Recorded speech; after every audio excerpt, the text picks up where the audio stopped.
If you're an hourly employee in the state of California, you're entitled to meal breaks and rest breaks from your employer. Hi, my name is Adam Juratovac, and I'm an employment lawyer here in San Jose, California. And in this video, we're going to talk about the rest breaks and meal breaks your employer is required to give you and when they're required to give them to you. And also the certain types of penalties that your employer must incur if they fail to give you your rest periods or fail to give you your meal breaks. So first things first, I want to explain all the people that this doesn't apply to. If you're a true exempt worker, meaning that your employer pays you a salary and then you do exempt duties, then this does not apply to you. If you're part of a union, this may not apply to you as well, or if you're part of a certain specified set of trades, then this may not apply to you.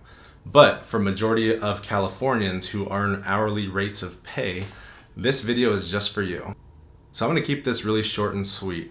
If you work 3.5 hours to 6 hours, your employer is required to give you one bona fide duty-free paid 10-minute rest period.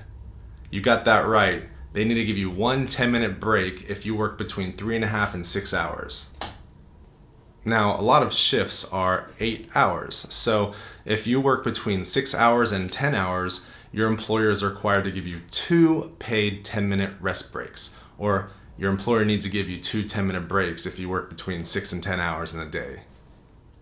Now still, there's times when your employer makes you work more than that too. So for the people who work between 10 and 14 hours per day, your employer is required to give you 3 paid 10-minute rest periods per day.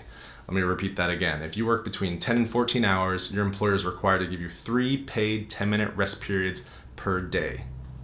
Now let's talk about lunch breaks. In this video, I'm not going to talk about the times that you could waive your lunch break, or whether you are going to waive your lunch break, or the legal requirements that your employer is required to do in order for you to legally waive your second lunch break or even your first one. I'm just going to let you know that if you're an hourly employee, if you're still watching this video, then you're an hourly employee probably. And if you're an hourly employee and if you work between 5 and 9 hours in a day, you are entitled to one unpaid 30-minute lunch break. Now I'm going to say that again. If you work between 5 and 9 hours in one day and you're an hourly worker, you are required to take at least one unpaid 30-minute lunch break. Now there's often times where your employer gives you an hour lunch break, and that's okay, because this one 30-minute unpaid lunch break is just the minimum. They have to give you a minimum of 30 minutes of duty-free, bona fide rest break.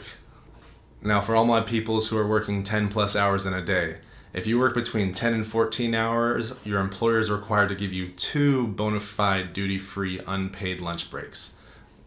If you work 10 to 14 hours in a day, your employer is required to give you 2 bona fide duty-free 30-minute unpaid lunch breaks. Now, there are situations that you can waive that second lunch period, but we're not going to talk about this in this video. We're going to talk about it in the next one. So, all right, everyone, thanks for watching this video. I really appreciate you coming around here, and if you like to learn more about California employment law, please feel free to like, comment, and subscribe here. And if you came here from TikTok, what's up, y'all? I look good in HD, huh?